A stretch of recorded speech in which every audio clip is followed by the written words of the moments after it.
નમસ્કાર મિત્રો, સ્વાગત છે તમારા બધાનું ફરી એકવાર આજના વિડીયોમાં આપણે જાણીશું વીર ભાથીજી મહારાજ વિશે।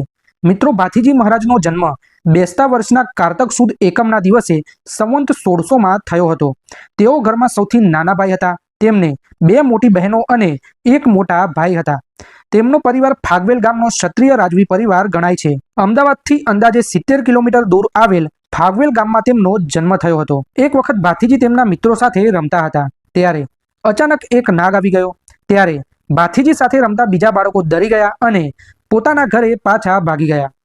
પરંતુ ભાથીજી મહારાજ ડર્યા નહીં અને નાગ દેવતા સાથે રમવા લાગ્યા અને તેમને દૂધ પણ પીવડાવવા લાગ્યા। તેમને આમ કરતા જોઈને ડરીને ભાગી ગયેલા તેમના મિત્રો તેમના ઘરે જઈને તેમની માતાને આ વાતની જાણ કરે છે। મિત્રો, આ પ્રસંગ પછી ભાથીજી મહારાજ નિયમિત રીતે નાગના રાફડા પાસે જવા લાગ્યા અને નાગ દેવતાને દૂધ પીવડાવવા લાગ્યા હતા। આમ કરતા કરતા ભાથીજી મહારાજ મોટા થયા અને તેમના લગ્ન લેવાનો સમય આવી ગયો। તેમના લગ્ન કંકુબા સાથે નક્કી થાય છે। મિત્રો, લગ્નની ચોરીમાં માત્ર 3 ફેરા ફર્યા બાદ જ્યારે ચોથો ફેરો ફરવાનો થયો ત્યારે તેમના ગામના એક વ્યક્તિએ તેમને સંદેશો આપ્યો કે બહારવટિયાઓ ગામમાંથી ગાયોને ચોરી જાય છે। બસ આટલી વાત સાંભળીને ભાથીજીએ પોતાની પાસે રહેલી તલવારથી વરમાળાને કાપી નાખી અને લગ્ન મંડપમાંથી ગાયોના રક્ષણ માટે ચાલ્યા જાય છે। બહારવટિયાઓ પાસેથી ગાયોને બચાવવા માટે ભાથીજી ફાગવેલથી થોડે દૂર આવેલા ખાખરિયા વન તરીકે ઓળખાતા જંગલમાં જાય છે અને બહારવટિયાઓને રોકવા માટે તેમની સાથે યુદ્ધ લડે છે। યુદ્ધ દરમિયાન એક બહારવટિયો પાછળથી તેમના ઉપર હુમલો કરે છે અને તેમનું માથું ધડથી અલગ કરી નાખે છે। પરંતુ મિત્રો, માથું ધડથી અલગ થયા પછી પણ તેમનું ધડ દુશ્મનો સાથે લડી રહ્યું હતું અને તે સમયે તેમની રક્ષા કરવા માટે સાક્ષાત નાગ દેવતા ત્યાં આવે છે અને ભાથીજી મહારાજની રક્ષા કરે છે અને તે તમામ બહારવટિયાઓને મારી નાખે છે અને તેમના પાસેથી ગાયોને છોડાવી લે છે અને આ સમય દરમિયાન વીર ભાથીજી મહારાજનું ત્યાં અવસાન થાય છે।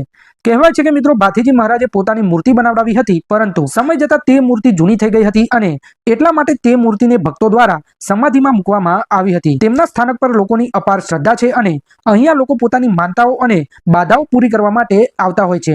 મિત્રો, અહીંયા માનતા પૂર્ણ થયા પછી અમુક વસ્તુઓ ચડાવવાની બાધા રાખવામાં આવે છે। અહીંયા કપડાનો ઘોડો પણ ચડાવવામાં આવે છે અને તમે ઈચ્છો તો ચાંદીનો ઘોડો પણ ચડાવી શકો છો। કોઈ નિસંતાન દંપતી અહીંયાની માનતા રાખે છે તો ભાથીજી મહારાજ તેમની મનોકામના જરૂર પૂર્ણ કરે છે અને તેમની મનોકામના પૂર્ણ થયા પછી તે દંપતી અહીંયા ઘોડિયું પણ ચડાવી જાય છે। ભાથીજીની સાથે સાથે મિત્રો, નાગ દેવતાની પણ અહીંયા પૂજા કરવામાં આવે છે। માન્યતા અનુસાર કોઈને કોઈ પણ પ્રકારનો ઝેરી સાપ કરડ્યો હોય અને તે વ્યક્તિને અહીંયા લાવવામાં આવે તો તેનું ઝેર ઉતરી જાય છે અને તેથી જ મિત્રો આ મંદિરમાં નાગ દેવતાની પણ પૂજા થાય છે। મિત્રો, ભાથીજી મહારાજ વિશેની આ માહિતી તમને કેવી લાગી કોમેન્ટ કરીને જરૂરથી જણાવજો અને આવા જ રોચક વિડીયો જોવા માટે અમારી ચેનલને સબસ્ક્રાઇબ પણ કરી લેજો। ધન્યવાદ।